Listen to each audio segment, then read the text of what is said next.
Here's another show you can enjoy in the True Story FM family of entertainment podcasts. Ever wonder where the devil got his horns? How about those cloven hooves? Or that pitchfork? Wasn't he an angel? No, he was a snake. No, he's the great red dragon. No, he's the beast. He's the prince of this world. Prince of darkness. Well, he's the prince of dark. Good morning, star lovelies. One of my names is Lester Ryan Clark. And I sometimes go by Keenan Diaz. And we're the hosts of the brand new podcast, The Devil's Details. What comes to mind when I say Lucifer? How about Satan? What about just the devil? How did the big bad of the Western world end up with so many faces? Join us as we dig up, decipher, and deconstruct the devil's many forms throughout history. Take a guided tour with Dante through the 9 circles of hell. Or revisit Satan's angsty bad boy years in Paradise Lost. Learn the ins and outs of a Faustian contract. Easier than a 1099, but with a hell of a lot more fine print. Slither on over to The Devil's Details on True Story FM and join us in the diabolic discussion. Love and hisses. Mwah! Didn't Al Pacino play him in a movie? Are you sure that wasn't Robert De I could Niro? have sworn it was Tim Curry. That was Elizabeth Didn't Hurley. he go down to Georgia at some point? Hello, Dark Sitters, and welcome back to another harrowing episode of Sitting in the Dark from TrueStory.fm. I'm your host for this episode, Tommy Metz III, and this is normally when I would break into a horrible impression of the Crypt Keeper, but I officially think I've run out of crypt puns to use. Nevertheless, I shall embody him briefly to introduce my co-hosts. My apologies.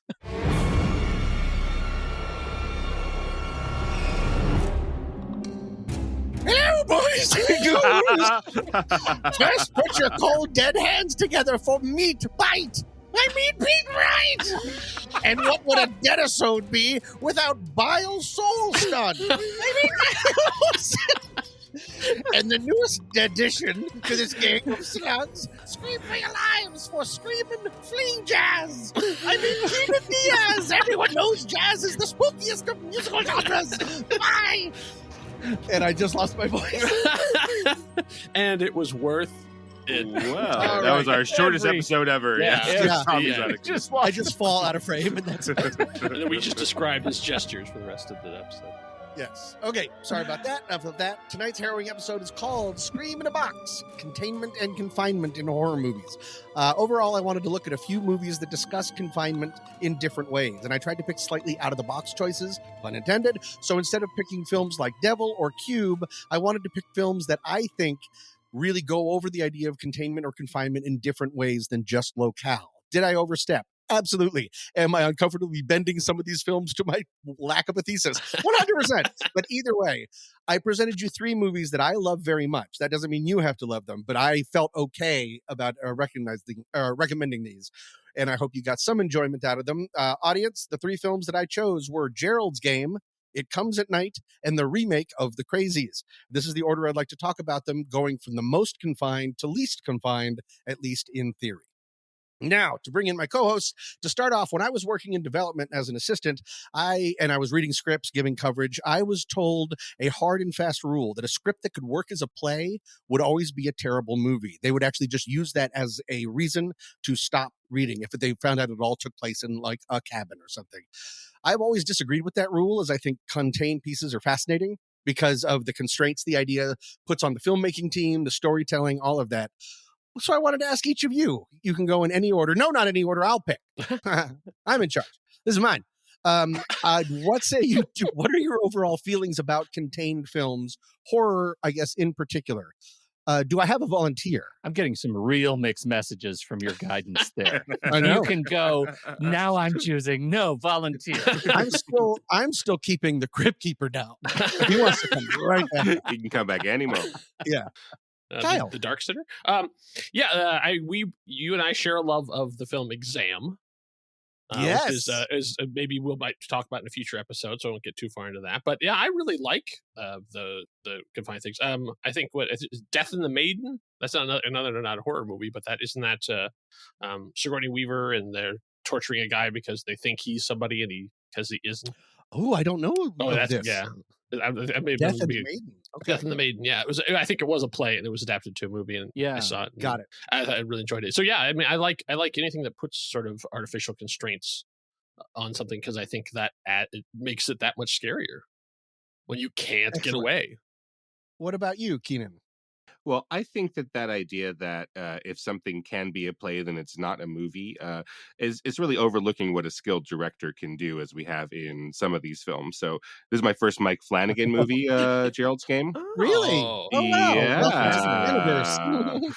Yeah. Yeah, so I like being on this show. I have to expose myself to these things, yes.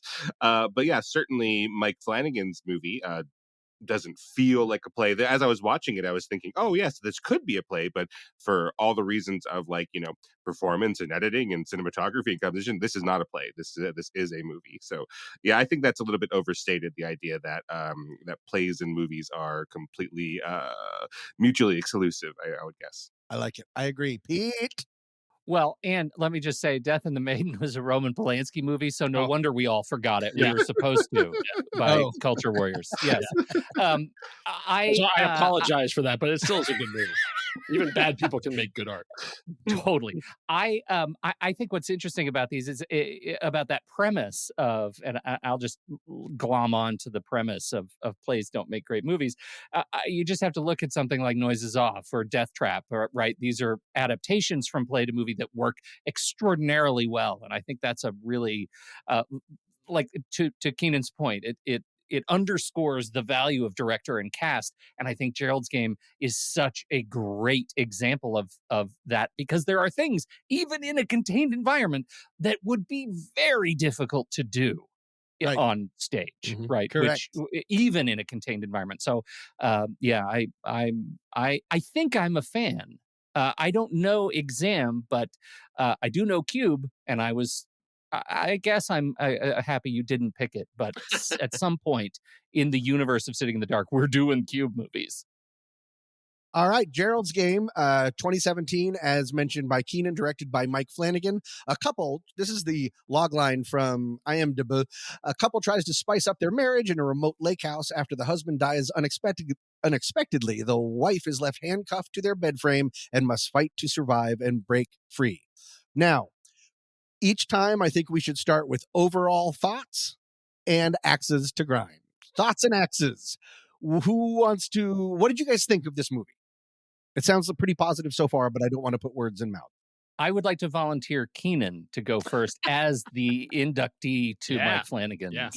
Yeah, all right. This is a terrifying movie. I think it does such a good job. Like, Stephen King, because this is a Stephen King adaptation, sometimes gets a bad rap because he's so prolific, right? And it's like, oh, the Family Guy joke is, oh, it's a lamp monster now, or it's a sandwich monster, or whatever. Yeah. It is. But when he really hits on something like this, that is a unspoken fear that you're like ashamed to admit that you would have, right? Like, oh, I would love to be able to help my partner in a new sexual aspect of our lives, but I'm terrified of that because it's so new and scary. And then taking that to the extreme of it, yeah, this is really, really super effective. The axe that I have, that I'm sure everybody has, is the last 10 minutes of the movie or so. It's the And I same. imagine, yeah, It's the same as the book. The epilogue in the book, like Mhm. it goes on for it ends and goes on for 40 more pages. Yeah, it reminds me of, because I watch a lot of movies, from the 40s in my time as a film professor, and there's all these movies that have like tacked on happy endings that audiences, when you look at the scholarship, audiences just ignore them. And they understood that they were there for all the wrong reasons, and they would just say, no, they really died down there, and the thing where it turned out to be all a dream isn't. I'm just not accepting that was part of the movie that I watched. And I'm sure that everybody is just like that. Yeah, we have a really good, strong ending. She gets out and confronts a monster, and then it just keeps going, and that's kind of a shame. I agree. That's my axe too. And again, and it's a drag, like it is in the book. It's 40 more pages, and a lot of it is about how the Moonlight Man was real and his backstory. No one wants that. Yeah. No one's caring I about don't. Yeah, no one who's needs a that real gentleman over there. Yeah. Like, it's Yeah. not- Gerald's It's not Game necessary. Yeah. featuring the Do you- Midnight You Moonlight know, it's really interesting, especially now that we watched Skinamarink, that there was so much terror in the corners, right? Mhm. In the corners of the room, and her being trapped for so long and figuring out the how she needed to sort of manipulate her mind to get through the greatest horror, and then the great physical horror of the degloving sequence, which was just incredible and visceral and painful.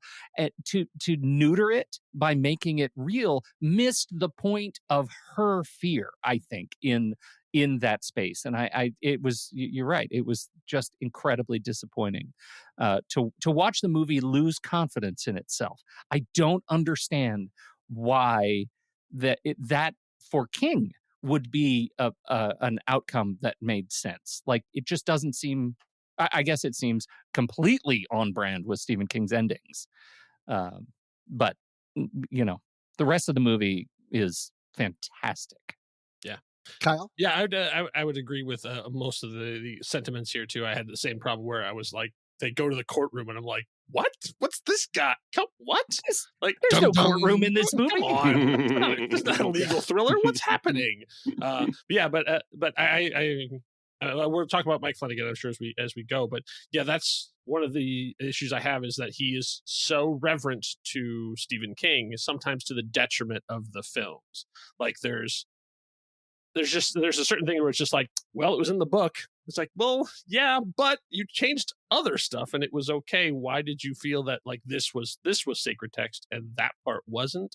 So sometimes I recently watched Dr. Sleep, and it was the same kind of thing where it's like a lot of stuff happens and you're like, yeah, man, I'm sure it was in the book, but like, can we keep the story moving here? Like, we didn't really need to see all of this. So yeah, that was my main complaint. But I had stayed away from this movie even though I had read the book. But I'm glad that this occasion I would watch it, because I enjoyed it much more than I thought I was going to. Oh, good. I'm glad. Yeah, I think what really attracted me to this movie is when I heard that he was hooked on to direct it. Is I, like everyone that's read the book, said it's unfilmable. Yeah, it's a person talking to themselves, and so much of the book is just inner dialogue. One of the things that Flanagan did to make it work is he switched who she's talking to. In the book, it's a young woman, and then her therapist, and like Jesse's old college roommate. There's just these. So instead of making it all elements of her, her husband, not chained up, it really has helped focus the story in kind of beautiful way. That's my favorite thing that Flanagan, I don't know why, Flanny does, is he's really good at keeping track of when he has the ability to move people around, like Bruce Greenwood does. Bruce Greenwood? I'll say that. Throughout the entire movie, that it's just sort of expertly done. It's like a chessboard of where he is, where he's going, even though everything is just in her mind. Did you guys like that? Because he does a ton of that in like Rue Morgue. He does an enormous amount in Haunting of Hill House. And to your point, Kyle, it's interesting how deferential he is to King and how undeferential he is to Edgar Allan Poe. And where he's like, thanks for the title. Yeah. Point, and he'll just do whatever he wants. This one's got a monkey, right? All right. Yeah, it's interesting. Did you guys like that conceit? Because that's one of my favorite things. It's like a practical magic trick. Yeah. It's like even more condensed and confined, right, than as I've read, or you're describing it from the book. And so we have two characters essentially, and then the Moonlight Man, right? So I like that. It's you start off thinking it's going to be kind of angel and devil on the shoulders, and there's sort of aspects of that where Carla Gugino as her doppelganger is the friend, and Bruce Greenwood as Gerald come back to life is the enemy. But then it gets more complicated than that, right? Which I really like. But yeah, putting those two and the dog, I suppose, and the Moonlight Man, that's enough. We don't need to have too much more complication to who's in the room with her. Right. And then, of course, it provides us this great opportunity to see Carla Gugino doing, again, not dual roles because it's more complicated than that, but to be performing with herself. Right.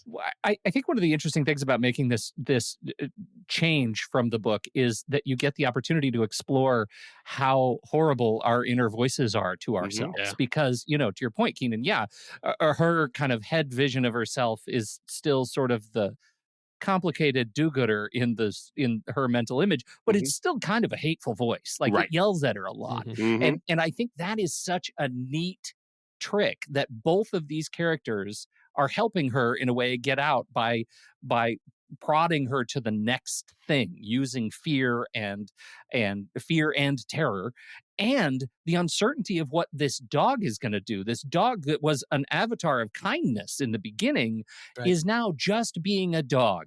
And sometimes just being a dog means eating the meat. And that's horrible too, right? Dog gots to eat. And so I think that twist, like the twist of how our voices work in our own heads is a great tool in this movie, and it's executed just perfectly for me.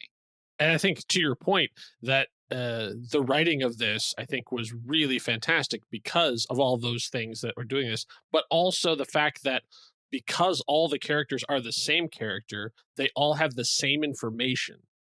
So there's no exposition because they all know it, but they found a way to do that without it being really overt or obvious. Because everything that they say, she already knows, but it's still sort of that another magic trick that they're doing. But it is interesting when he decides to play out Bruce Greenwood, the husband, learning something in real time. When he learns about the past trauma that I want to get into a second, she's like, you never told me that. She has really had to separate these people into, I think she is making a devil and an angel, but just in different shapes, because that's what she needs to keep going. When he first dies, she goes through almost the complete sequence of Dabda. I mean, she denies it. She is so angry. She's screaming. After a while, she bargains. She's like, okay, we can do it. We can do whatever you want if you get back up. She goes through everything. It's not until like, what is it? 20, I have it written down on another thing, but it's a long time before everything shifts and you see Bruce Greenwood's hand hit the bed. And that's when the movie begins, like really begins, which is, I think is great. Another thing that I wanted to bring up because of Kyle's cool point about how they do all know everything and they sort of end up working together. There's one part, and this might be a leap, but there's one part that we are put in a box. We are in her head the entire time. And we're seeing her work out herself. And then at 1 hour, 17 minutes, and 45 seconds with the line, okay, then visualize it, all of it. We, the audience, for the first time, are locked out of the plan of what she's going to do. She feels the groove in the overhead wood. She looks at the phone. She looks over at the key on the other nightstand. So we might know the basic path, but never the step by step. I think that's a really interesting thing to do so late in the movie. It's almost like she doesn't need us anymore, or the movie doesn't need us. She doesn't need this kind of helping hand, for lack of a better phrase. I like that we are put in our own containment. And then one of the reasons it's almost like because we would just be screaming, no, don't. We've spent so long with this woman. And then, this is the book where I learned the phrase degloving. Yeah. I don't care for that word at all. I had a problem with that exact line because I started to worry that what we were seeing wasn't real. So it got to a certain point where then she starts to get out and to all that kind of stuff. And I was like, oh God, are they going to rewind to that moment and then we'll have to go through it all again? And so that would have been awful, right? And so I had this sense of dread for like that period of time when we're supposed to be like following along. I'm like, oh please don't do the and then like now I'm gonna really do it, and credits, and it's like I remember having confidence that wouldn't happen because he already did play that trick. If you remember, she breaks the banister, she gets all the way out, and it's like, so long, suckers, and then she sees herself. So like that was the trial run, and now here's the real one, and right. She wakes up, you got still in the car ride. Right. You got Flanagan. Another thing, because we brought up the idea of that Bruce Greenwood, quote unquote, learns about her past trauma, there's a byproduct of being contained and confined in the way she is. She is forced to finally acknowledge something, which she has covered up, which of course is the horrific abuse by her father. I like the idea of trauma having to get out. Like everything else in her life stopped. This is clearly something that has been brought up to her and she has scuttled away from and never wanted to talk about it. Does that work for you? Do you guys think that you would ever, or is it realistic that a character would maybe come to reckonings like this when they're so close to the end or a potential end? For instance, like 127 Hours has whole weird parts of how he spends his last moments, and he does a lot of sort of visualizing and sort of remembering things in different ways. How did that strike you? Yeah, well, in 127 hours, right? Oh, yeah. He'd be dead if it was 127 days. Sorry. I said 127 days. Oh, jeez, yeah. It felt long. Well, that's based on a real person, Aaron Ralston, Right. who turned Yeah. out to have some demons, but in the movie version of it, he doesn't really have demons, and his journey is to just recognize how blessed he is to have the mother and father that he has. Right. Which is one thing. We're not comparing, but in this one, Jessie has demons, right? She has things that she has kept out. So we go from our containment, our scream in a box, into a further box, right? Which is great. And then that is where the parts that quote unquote couldn't be a play, because we actually open up the world by going out into the Gulf and seeing the beach and having ideas about the eclipse. So it's this counterintuitive idea that the deeper she goes, the more quote unquote cinematic it would be, right? The more opened up the piece would be.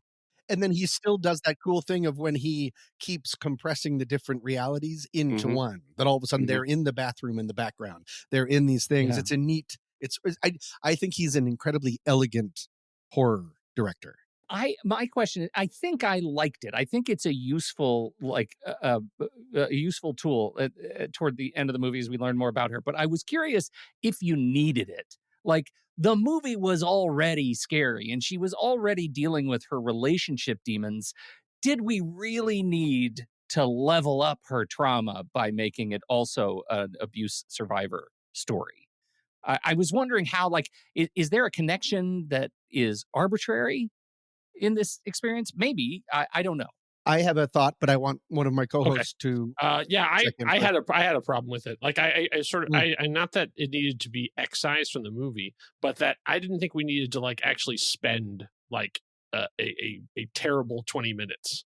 Like I didn't think we needed to spend all that time to see it all sort of play out. I think it actually would have been more effective to and say and imply and like even show little flashes and stuff, but not actually have to go into like apparently another movie that I would never have intentionally watched and then come back to this one. Well, I hear you, Kyle. I think it's really interesting that what we get is Jessie in this spot where she doesn't want to be where she is, and the only thing she can do is process something even worse. Right? So a little bit of the slowness of that, of experiencing the entirety of the molestation sequence, on this bench, right? Is like, well, geez, what are you going to do? Are you going to think you be in the past in your terrible past, or be in your terrible present because you're not sure if you have a future? Like, we're with her in that way. That is an excellent silver lining pivot. Yeah. Really? Like, man, thank God we're not dealing with that, Yeah. right? Right. Yeah. Hello, handcuffs. Yeah. Right. And yeah, I mean, and that's how the brain works, right? Like, oh, you think Yeah, this is right. bad? Well, right, because trauma, all that, I couldn't help but reflect on the fact that trauma is not linear. It is a spiral. And clearly, she's just coming back around another orbit on trauma that she has yet to process. And in maybe this, the potentially ultimate trauma and, life-threatening situation, that's what makes this, I think, compelling. I'm just curious if the movie or the story works without it, right? Does it? I don't know. It might leave us with this character that's so empty. We don't I find any affinity. I don't for it. know if I would miss it if it wasn't there, but I'm desperately glad it is there because it deepens her so much. It actually gives her an arc, because just being chained to something and doing something horrible to get out is not an arc. You're still your same broken person that you were before, but to go through so much, she's unchaining herself from her past. I mean, she has to do it in her mind first and then physically. All of that makes it all seem really worthwhile to me, and makes the deglove scene, I think, one of the reasons it's so hard to watch. And I've never fully watched it. Oh, I tell Foster to tell me when it's over. But is because we've spent so much time with this woman. there's the difference between what triggers us, because as soon as that scene started in the backpack, I knew exactly what was going to happen, and so I just fast forwarded through it.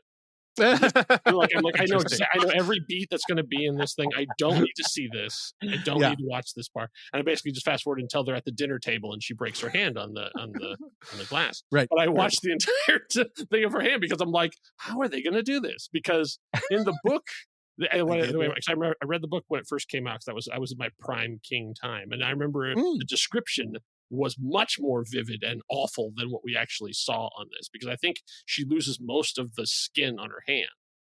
Mhm. Like it's not Yeah, just she like is one little chunk degloved. taken outside. Yes, Mhm. exactly. I think that Yeah. was exactly. She like literally loses all that to get out of it, and it doesn't Mm. just like the cinematic version where it's just sort of like just some little stuff on the side. I watched all that stuff because I was curious to see if they could actually pull it off. Literally, and they did. But so yeah, so You we can. both edited the movie in our own ways. Yeah, Yeah. that's right. Yes, I'm glad I'm on this show now. I forced myself to at least let it play. I did not look at the screen during Right. those. They can go I in the felt like background. I felt like a real big boy by letting it play and not pausing it, not fast forwarding it. But I did not see. I did watch it during lunch, which was not a great choice. Oh, No. for crying out loud. In case anyone was watching me, I have glasses with open eyes on the front. So I just put those on. So no one's the wiser. Good. Well, it sounds like overall there are always concerns, axes, and stuff like that. But overall, it looks like for the most part, people were happy to see this movie. Is it okay if we move on? Oh, I do have one thing, Please, which please. is, just reading about it. I haven't read the novel, but there's the connection between this novel and Dolores Claiborne. Dolores Yeah. Claiborne. It's the same eclipse. in Yeah, and that's 1963. one of my favorite King movies. I think it's a really undersung movie, and so I'm really glad that is not here. That we don't see Flanagan like doing a Doctor Sleep and like showing us Kathy Bates in the eclipse or any of that stuff. I'm glad that's Just gone in the from it. background, buying some Yeah. Kobe beef. Right. Yeah, I'm just really glad that's not there and that we could just do it like thematically. So Mhm. thematically, the relationship with Dolores Claiborne, a great movie, great performance about some similar themes, and just leave it there and just be like, okay, we'll be gentle with it. And it's interesting that you bring that. If you haven't seen Dolores Claiborne, it really does go through. It's again, it involves molestation of a young child. Right? That's the tying incident, and it sits on it. Mm-hmm. You don't see anything graphic in the way that you don't really see anything graphic in this, but it's not just sort of this flash of remember when. It makes you go through it, and that seems to be part of the reason to tell these stories, which is interesting. Yes, I was going to bring that up. The eclipse. The only other thing is there's a little bit of a fun King throw off when Bruce Greenberg gives his death is coming monologue. And he Cause says a everything- wheel. Yeah, he Yeah, says I everything thought that dies, too. all things serve the beam, and that is prime Dark Tower. All things Mhm. serve the beam is Dark Tower. So he's just having a real king off in there. I love that too. I think Mike Flanagan handcuffed himself to a library and just read all of these. Anything else before we move on?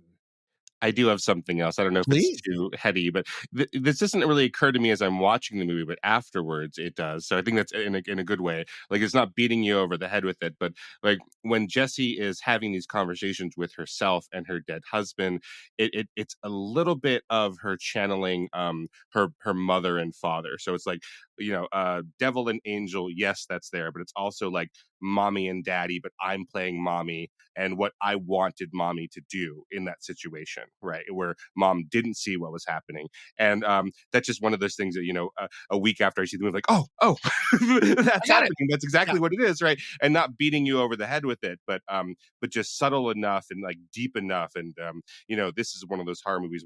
I love it because it like has deepened the more I think about it and not just like, okay, they got out of the haunted house and the monster's done. And I don't have to think about that ever again. The horror of it is actually building and compounding the more that you let it breathe in you. I love that. I've never thought about it that way, of mother and father figures in a movie that is obsessed with mother and father figures, Right. especially father. Yeah. Kyle, Fascinating. Pete, I'm Moving? good. Oh yeah. moving on. Let's do it. Now we go to It Comes at Night. This is 2017. Same year as Gerald's Game, I'm just noticing for the first time. And this is by Trey Edward Schultz. He was the director. Real quick, it's secure within a desolate home as an unnatural threat terrorizes the world. The tenuous domestic order he has established with his wife and son is put to the ultimate test with an arrival of a desperate young family seeking refuge. There is a very noticeable noun missing in that logline, but I think we all figured it out. That he comes out of nowhere. Okay. But anyways, look it up. And okay, so overall thoughts, axes to grind. And I have a guess about a certain acts, just because there's a lot more ambiguity in this film at one point. And I think one of us is not as much of an ambiguity Oh, I had no axes. I can't don't even know. guess what the axe would be. So I'd Who's love that to hear gonna what this be? is. Yeah. Uh-oh, there he Oh. goes. Yeah, Kyle. Sharpening up my blades. Yeah. Yeah. There is no it. It doesn't come, and nothing really happens at night. What the heck? I mean, I understand titles are hard, but Mhm. when you deliberately have like noun, verb, you know, like it's right there, and then none of that happens. What the heck? This is I'm waiting before the whole movie for studio. it, and it never comes. This movie is mistitled, and it also was famously mismarketed. It was mismarketed as a bump monster coming outside of the red door. That one long like this. That was the entire thing, and then they put in bumps and screaming. And really, the monster, for the most part, is a disease or paranoia, as we Mhm. will get into. Right. But And that I comes at agree. night. Yeah, it is fear. Yeah, That's yeah. what I got. Yeah, it comes. I don't know what you mean. Yeah. Or it's been there the whole time. There you go. There's your movie title. It's been here Uh-huh. the whole time. It's in your damn head. That's what it should be called. First of all, this is one of the better doors that Joel Edgerton could open in dark matter. Frankly, it is. You know, I feel like now that maybe this movie would have been just sort of existentially more terrifying. You know, had I seen it in 2017, and you know, now I feel like we have such a larger taste for what pandemic living is like, and the fear that comes at night, that I felt like, okay, I get he's scared. I was scared then too. You know, like I didn't know if we were all going to wake up one day and it was going to be the purge. Mhm. And so I understood that. I understood it as the it to me was very like I felt that immediately the first time he got up in the middle of the night with his guns, because that wasn't a monster. It was just straight up terror. It was just the fear of you know, it took me back to the home invasion stuff, right? Mhm. Like the fear of having my protected space disrupted. And for me, that worked very well. I found that more satisfying. And I don't know that I don't know that I'm on team Kyle. I don't know that I needed a monster on this one. I don't need it. I was expecting it because Yeah. it was sort of had led me down that path, and so It was the monster at the end of this book. yeah, It was just Grover. No, monster was. I don't know. Yeah.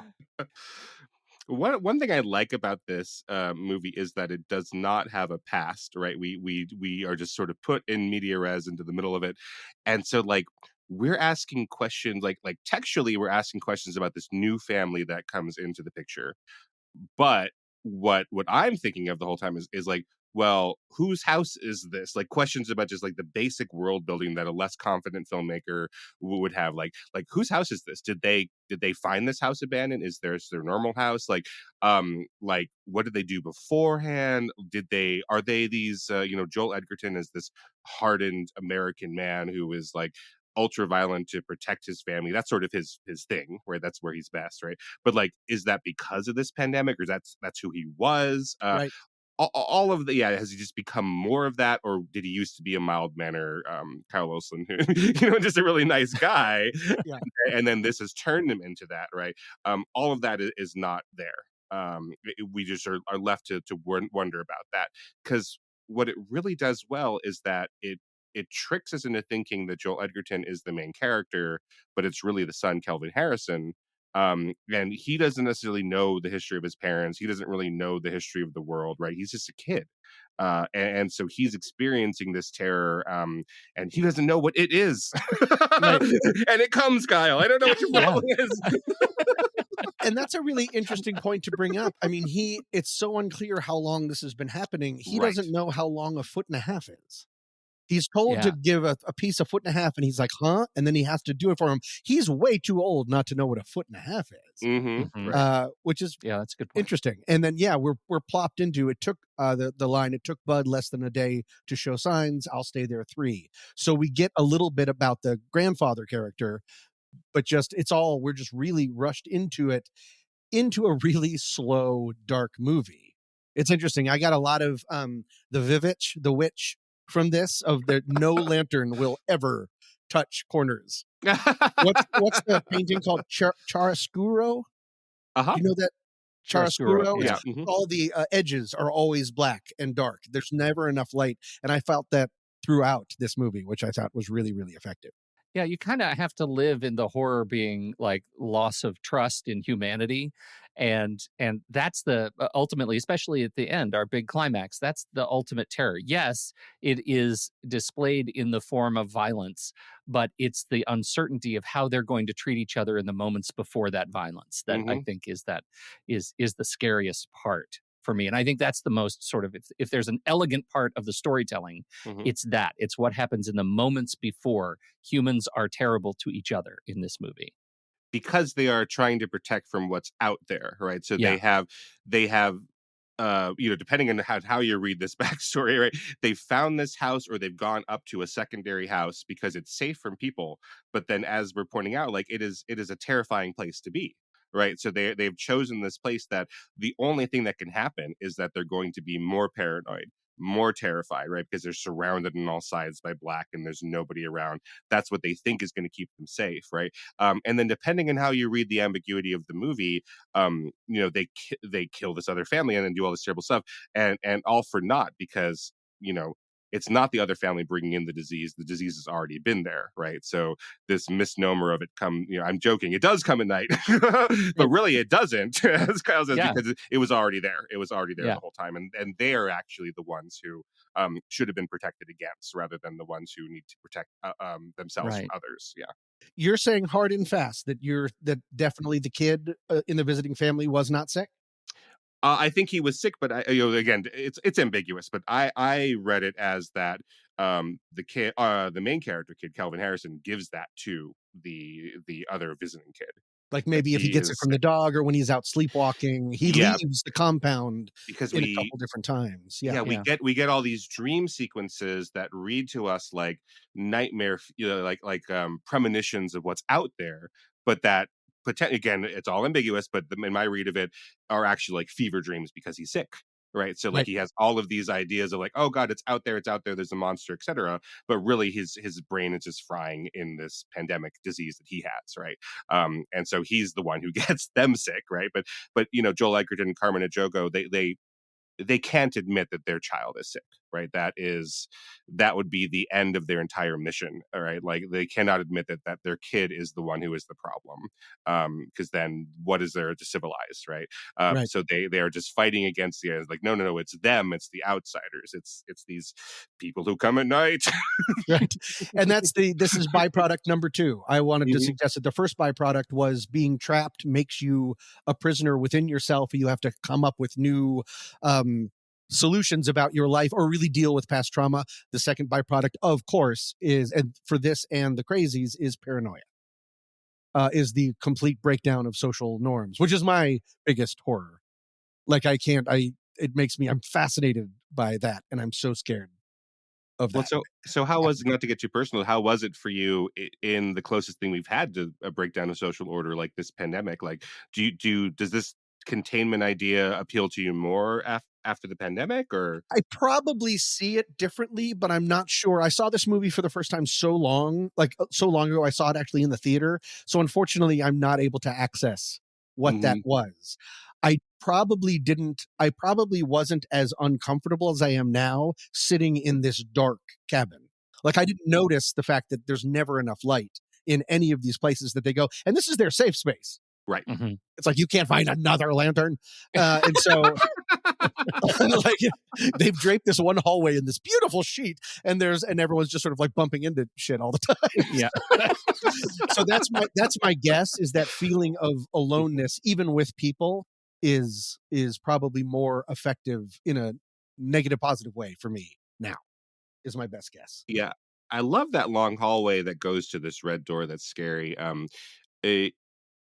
It, the house doesn't make physical sense, right? I saw the director Schultz talking about The Shining, and like wanting to have a overlook hotels type thing where it's like, well, it makes emotional sense, but if you try to piece it together, it doesn't make The any hallways sense. don't match. There's Yeah, windows, there why aren't would there windows. be this hallway? And then when you see the outside of the house during the day, right? There's multiple ways to get into the house, it seems, right? And where is this red door? But I just love that hallway, just so again, like if I were to be a nerd and like put up my glasses and be like, well, this hallway doesn't make any sense, but you have to track your way through, and you have to go through all of these like childhood photographs of you and your grandpa, right? And that should be there to comfort you, but feel the opposite, right? Like it's really cold and removed as you're going out there, and like something's banging on the door, and you're like, oh, I was young once, and I was safe once, maybe in distant memory. Right, right. One of the things I think that's interesting that both of these movies do, I actually think pretty well, Gerald's Game and It Comes at Night, with regard to the houses, is repeatedly make the house feel kind of safe and then yank that back in the same physical space that I felt okay in when I was during the day and I was hanging out with the son, doing my homework with him, and I was getting that first delicious sip of water with Carla.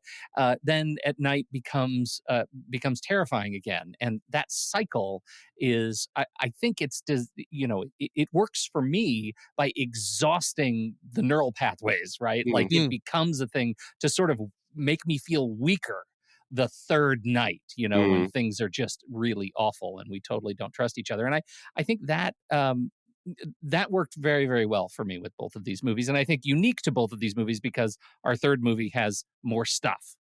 Right. But I want to get into the idea of perverting the idea of safety in the Crazies. So put a pin in that also.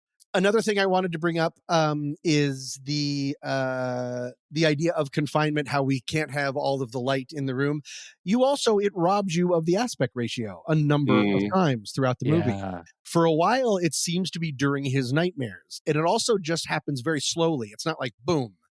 But I ended up going through and putting a yellow sticky on my TV of where the frame was, because that would help me know, because sometimes it's so slow that it's going down. The very biggest one is when Will has Edgerton, when the visitor has Edgerton at gunpoint, marching him down the stairs. That's where it starts. And I would like to posit that that's because the dream world, the nightmare, is now falling over into reality. That it's all sort of becoming one, because it goes down, down, down, down, and it reaches full nightmare aspect right when Edgerton takes the shot that kills Andrew. Oh, wow. It takes the boy, and then it stays there for the rest of the movie. You are robbed even of the frame that you had. That's an interesting way to make things seem more claustrophobic or confined. I realize I'm pushing a little bit. I have to admit, I honestly, I guess I was in the movie enough that I didn't notice the compression at all. Well, it's such a dark movie also. It's easy to miss. That's why I had to use the yellow sticky. Usually I'd be really good at finding that, but it doesn't happen like really quick. It's really painfully slow.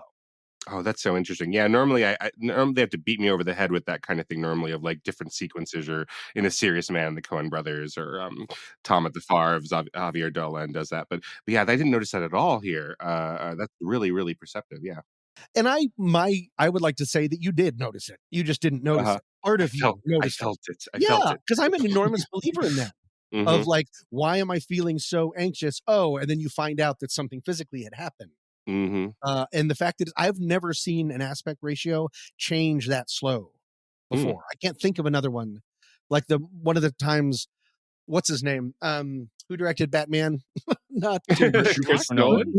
Christopher Nolan does that with his IMAX stuff. That sometimes the frame rate, the frames will change because of what he filmed with which kind of camera. Right. Kyle, what did you think? You haven't said as much about this movie other than people are like, did he have to leave? No. No, I've been here the whole time. Can I introduce Kyle's segment? Let me cue you. Okay. I finished this movie and I immediately got on my phone and I texted Pete. Pete, what did I text you? Sometimes I watch these movies and I think, is Tommy okay?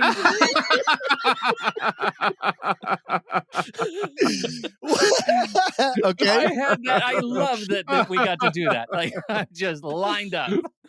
In what way? Well, do you mean, Kyle? And it's a very valid question. Yeah, I say, I mean, once again, I feel like, did I watch the same movie as because we got another Mothman on our hands? Yeah, honestly, yeah. I listening to Bill Hader talk about, and he's a big cinephile, and he was talking about different things, and he said, some movies are a story and some movies are a sequence of events. And that's what I feel this one. I'm like, yes, several things happened, the end. I really never found a way into this movie in any way. Like the whole time through, I felt my attention wavering. I couldn't lock onto any character. I couldn't really get into any of it. It was just totally inaccessible to me. And then it ended. And I was like, oh, did I miss something? And I rewound it and wound again. I'm like, oh no, that is how it ended. I'm like, okay. And then it's like, I guess that's over now.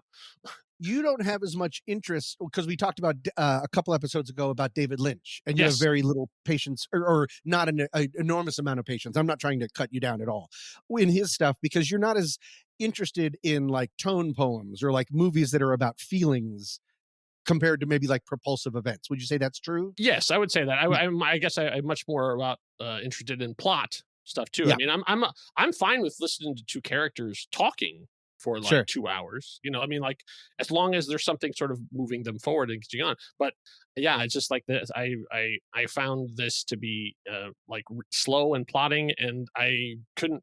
It was almost like I was watching a foreign film because I'm like I don't understand any of these people as being actual human beings. Really? It's Because like they seem so Interesting. competent it's in the just- beginning. That's one of the things that I like about it is Joel Edgerton and his wife have their stuff on lock. Like when the pounding first happens, there's no, let's see who's at the door. Like they have procedures. They're all there. They've got another lantern for the first time. And, I was really impressed by how they get him in. They tie him to the tree, all of that. And then to see even that disintegrate, that is maybe enough for me personally. But again, I am obsessed and terrified with the idea of social norms being broken down when people are pushed to their limits. So if that's not an interest to you, I completely understand. Well, I mean, I understand.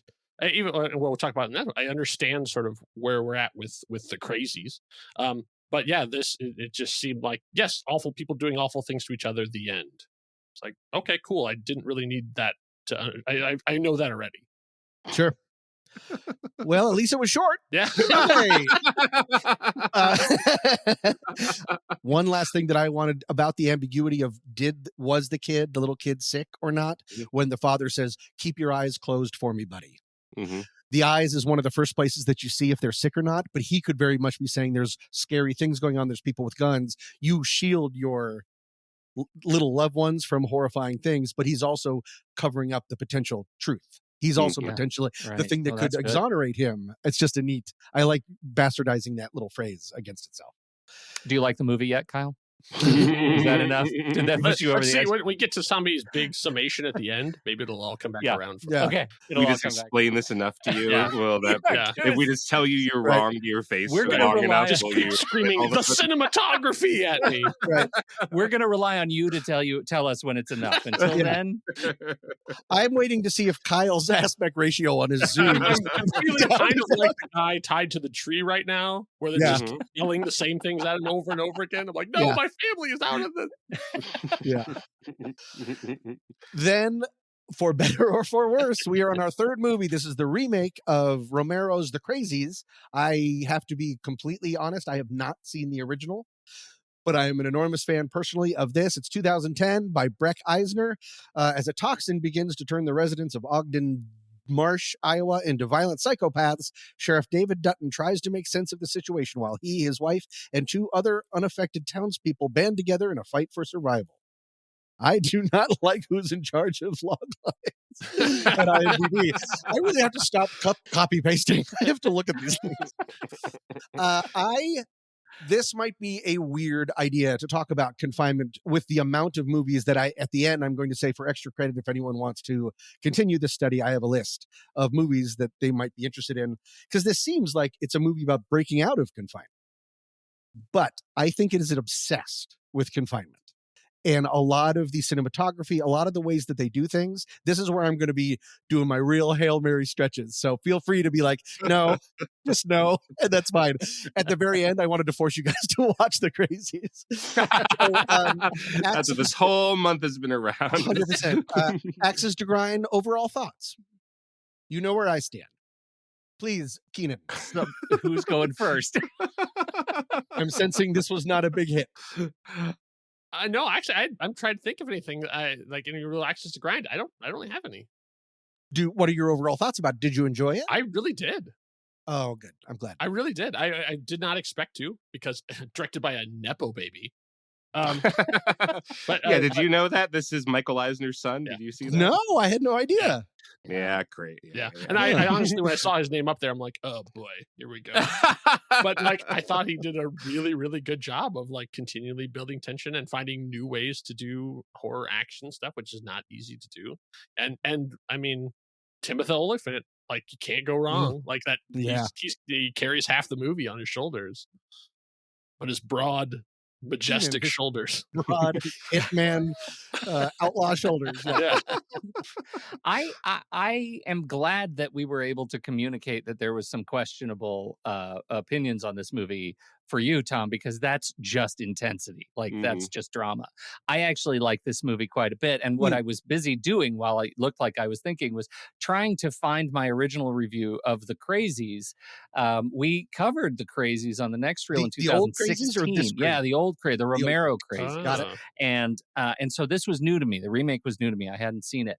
The original has some really interesting stuff in it, but it fails quite largely in storytelling. Like, it's interesting, but meager on storytelling. I mean, has anybody else seen it? I don't want to. I did not. I read the Wikipedia entry because I was just curious what the plot difference was, and it sounds like they get really bogged down in the mechanics of the virus and how it works. Oh, really? Yeah. The scientist who invented it is part of the story, right? Oh, whereas this movie, they're like, rabies? I don't know. Run! Yeah, exactly. And that actually works. What the original movie had, and I think where they spent most of their budget, was in the white hazmat suits. Like, that's what they had. So put everybody, because white hazmat suits means fear. That was the symbology of the film.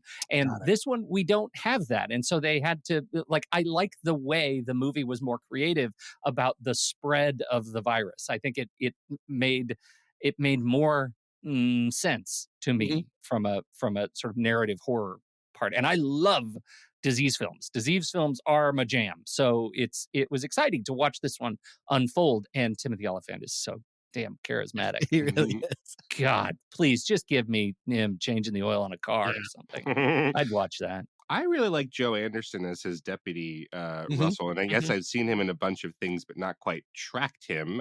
He's in Across the Universe as one of the leads. Yeah, but I really like the paranoia aspect of it. That's where I was really gelling with the movie. Some of when it becomes an action movie, not as much. You know, maybe it's skilled action movie, but where it's like, it's us against the world, you and me, the deputy and the sheriff, and then we start to not be able to trust the deputy. At the same time, understanding why the deputy might be too aggressive without being diseased, right? Like, oh, that could be just because he's protecting her, like he's Joel Egerton all of a sudden, right? And just like overreaching. But then, but that's really weird. That really got to me. That was really cool. I wish there was a little bit more of that with some of the other characters, like that. The movie doesn't allow that to infect like the main couple with Rhoda Mitchell and Timothy Olyphant. Like we never worry about them for whatever reason. But when it is like, hey, we have to band together, and I'm not sure if that's a good idea. That was really, really on fire for me. Well, good. I'm glad that people enjoyed this for the most part. Yes, this is huge about complete social destruction.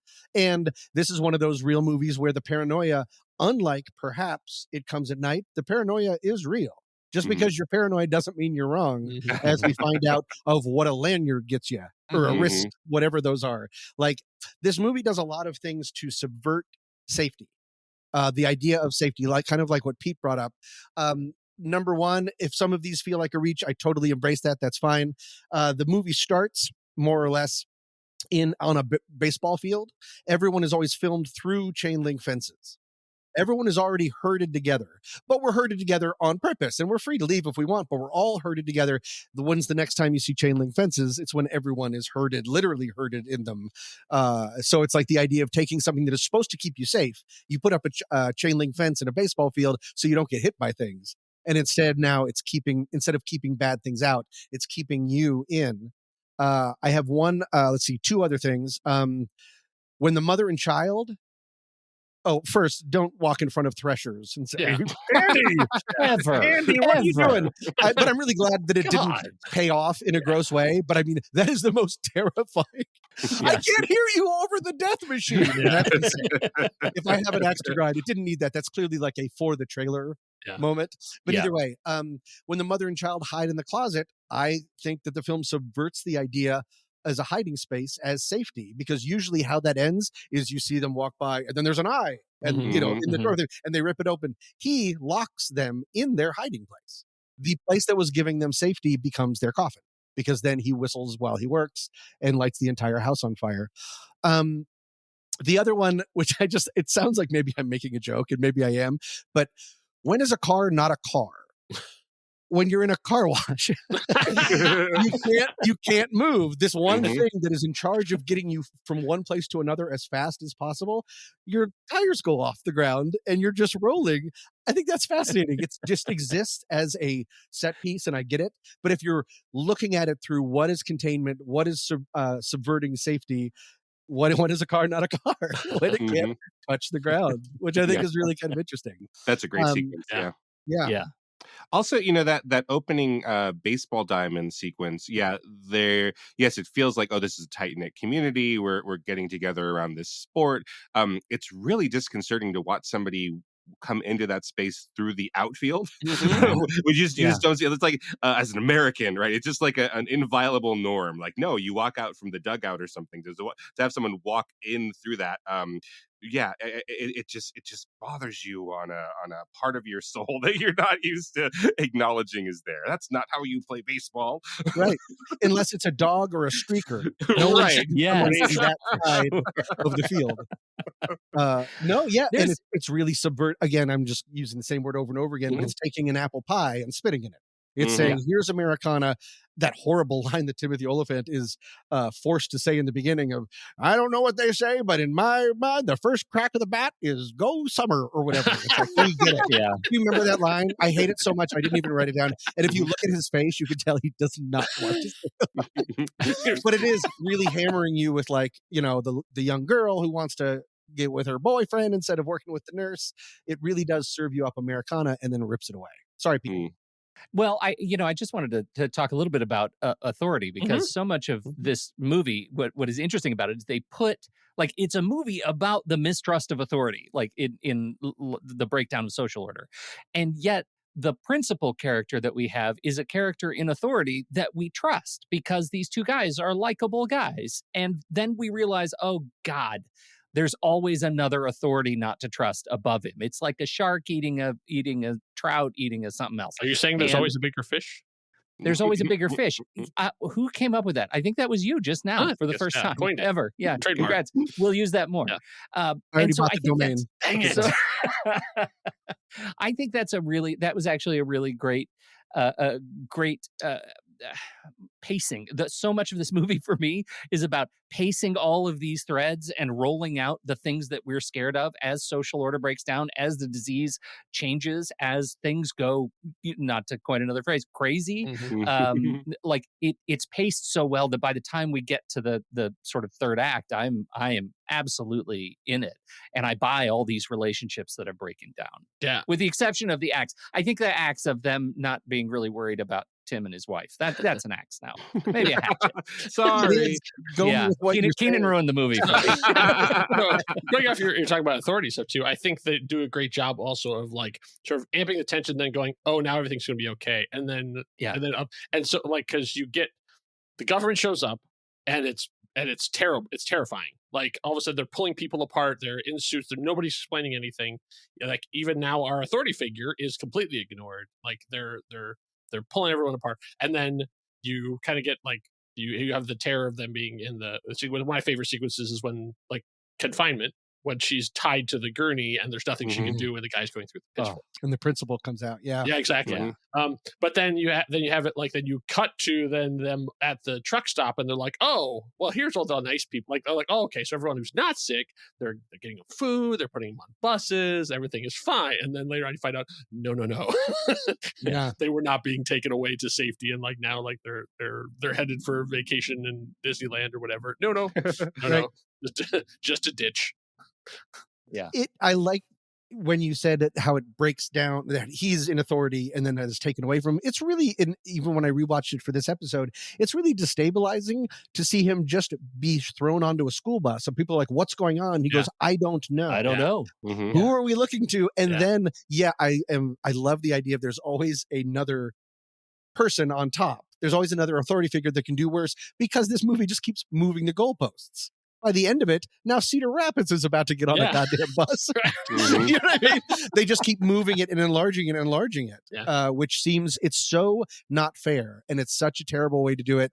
But one of the ways that they're doing it, clearly, when they attack that one soldier that finds them in the barn, and Mhm. he says all the thing he's terrified of is removing his mask. Mhm. They said, don't remove your mask. Well, that's not a part of anything. It's in the water. We find that out later, but you control people by keeping their information in a box or keeping them to whatever you need to follow The orders. illusion of safety. It's the TSA. Right. You know, it's like, Right. no, it's everything. It'll be fine if you just keep this on. Like, if there's one real bad guy, it's that mayor from Jaws who has his own Mhm. personal swimming pool. That's like, I'm not shutting off the water, you jerk. Yeah, where would I swim? Yeah, exactly. I do have a question though, Tom, because as you say, like the movie keeps moving the goalposts. Yeah. And I'm curious, insofar as you feel like you've been stretching your logical leaps to shoehorn concepts together, so far you've done a really good job. Oh, good. I would like to know how you shoehorn this movie, which just keeps getting bigger and bigger in scope, as a movie about containment horror. Because I like the idea of there's no way out. In front of you is a great open field. There are some people behind cages. Most of our heroes do not spend time in cages. They are more or less free to roam about. And yet, with the moving of the goalposts, with the intervention of all this government, they're just rats in a maze. They're not really ever able to go anywhere. It's the illusion of freedom that I find fascinating about this movie. That it puts people in a lot of small places, and yet we cover a lot of ground. A nuke goes off, if we assume that that's what kind of bomb, or an atom bomb or something, and they're in a truck going 90 miles an hour, and they're still as trapped as they were when they were the first time that you see those two planes fly over after the cold open. That the containment procedure has been set, and that's it. And there's no one at the top knows how to do it. And so containment just means death. So that's how I would do it. I think this movie is all about containment while showing so many vistas and so many miles are covered. Really, no progress is made. Yeah. I mean, insofar as we have chains, the chain link fences, we also have the free, not free concept, right? That we are trapped in invisible walls that just look really pretty. Yeah, I get that. That was good. You did good. I buy it. Tommy. At the same time, I'm glad that there wasn't a sequel where they're in, Cedar City or wherever the next place is. Right? Cedar Rapids. Cedar Rapids. Yeah, I'm glad that they're not doing that, because the small town vibe of this, which as Americans we think of as like, oh, that's pure, that's Norman Rockwell. They're so nice, and that's why that poster shot works so well, right? Of the principal with that. Oh, I'm such a city boy. What is that instrument that he It's a kills pitchfork. those people? A pitchfork. Yes, yes. For moving hay, I suppose, or something. Yeah. But like, we just associate all of those things American Gothic wise. Yeah, that's the one, a pitchfork. There's a reason why that works and why it's so terrifying, I think, is like, oh, farmers can't be bad. They live in small towns. Or a high school principal who knows all of the kids by name and their family members. That they can't be bad, right? They have to be nice. They have to be, our idea of what it is to be a small town person. So to see, baseball games and diners and truck stops and all those things being subverted, right? I'm glad we never moved it to the Crazies 2, and now it's a bigger city now. It has to be a small town. It'd be the Crazies day 0.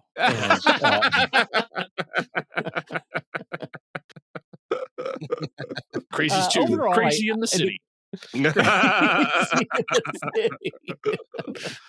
I really, I have I think a pretty good attachment to this movie. I like the whole moral ambiguity of it, like the uncertainty of how we treat one another, the us versus them of it. I think the movie really does well using those tools for suspense and tension, and I think it was ultimately a really great pick. Yeah, I think and go along with your society breaking down thing. I do like the fact that not only do you have people who just go crazy, So you have the guy in the baseball field just like, I don't know what I'm doing. I'm just here with a gun. Then you have people who it releases stuff. So like the people who are mad that he killed them. So now they're out for revenge. So like it's taken away that stuff. But then you have people who are just like, hey, we can use this as an excuse to shoot anybody we want. Just purging. So you don't even know if those guys are actually infected or not. Or just like, hey, finally we get a chance to do what we've always wanted to do, which is murder people indiscriminately. Right. Mm-hmm. Yeah. It's all really effective. And I'm glad it's effective for you guys too. One of my favorite things, one last thing that I wanted to point out about it, of putting things in a box or a shortened, confined amount of time, that's a killer opening to show Main Street of Ogden Marsh completely engulfed in flames. And you know it's Ogden Marsh because it does that Jurassic Park falling thing. What I had forgotten, because I was like, oh, right, that beginning, 2 days earlier, stuff went bad quick. I didn't remember it going that fast. And so that is something that really stuck with me of it's 2 days to end the world. Yeah. If you go town by town by town, that's a lot. So yeah, it's great. It's a good hit. I think I like the idea just overall. I've said it multiple times, but the idea of being confined or trapped or locked in can be seen in a lot of different ways. It can be in your head. It can be in a town. It can be in a house. And sometimes the worst thing is not what's trying to get in, but it's what's already inside with you. And so maybe that is interesting to people. Does that count as an ending? If people want other opportunities to watch relatively contained horror movies, I would suggest Devil, Knock at the Cabin, Session 9, The Belko Experiment, Identity, Vivarium, Quarantine, Life, Buried, 1408, Frozen, not the Disney film, The Black Phone, Open Water, and Misery. These were all on the potential list before I narrowed it down. Do you know when, I mean, just as a thought experiment, when confinement is great? Is this like when? Okay, I'll do it. Hey, Pete, when is confinement great? When you're confined with a group of your fellow movie-loving nerds as a supporting member of the Next Reel Family of Film Podcast. We sure would hope that you give it a shot. If you like this show and you want to get your very own member feed and get access to all the shows of the Next Reel Family Film Podcast early and with bonus content added to them, we hope you give that a shot. Just head over to truestory.fm/join and you can see all of the programs. And every one of us on this show has shows that offer you the ability to check out what we do and support them. So please, please, please do that. truestory.fm/join. We love you. You're the best. We love being confined with you. Am I going too far? That's Not weird. at all. Next time is my turn. That's right, Pete. You guys. I mean, it's August. It's hot. It's we're all dealing with heat domes and stuff. And what do you want to do more than anything else is in the summer, you want to take a vacation. That's all I ever wanted. That's all you ever wanted. So I'm going to do a series of films on vacation horror, things that go wrong on the family trip. And I can't wait. It turns out, as I was looking through and asking people about movies that I want to talk about, I have not seen very many of them. And so this will be a lot of movies that are new to me, and I'm going off of recommendations of other people, and I am abdicating all responsibility for their quality as a result.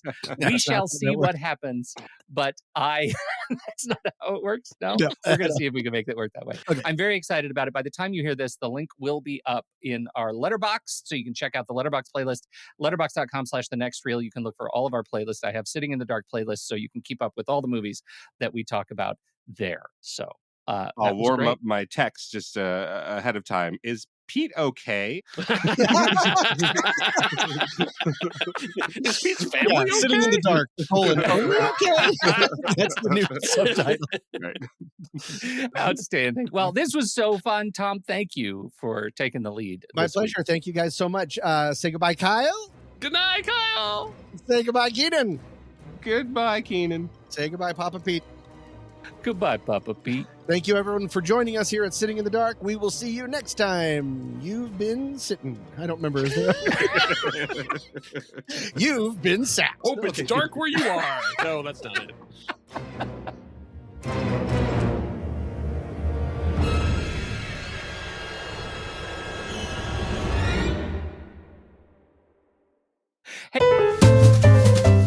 Are you tired of endlessly scrolling through streaming services? Ugh, it is such a time waster. Well, Have you ever heard of Letterboxd? No, what's that? It's a platform where you can track and rate films, create watch lists. It's the perfect social network for movie lovers. That sounds amazing. It's like film Facebook. Well, that last thing sounds dumb, but if you like the idea, say goodbye to bad movies and hello to your quintessential watch list. Are you thesaurusing right now? Just use the discount code NEXTREEL or visit thenextreel.com/letterbox to get 20% off your pro or patron membership.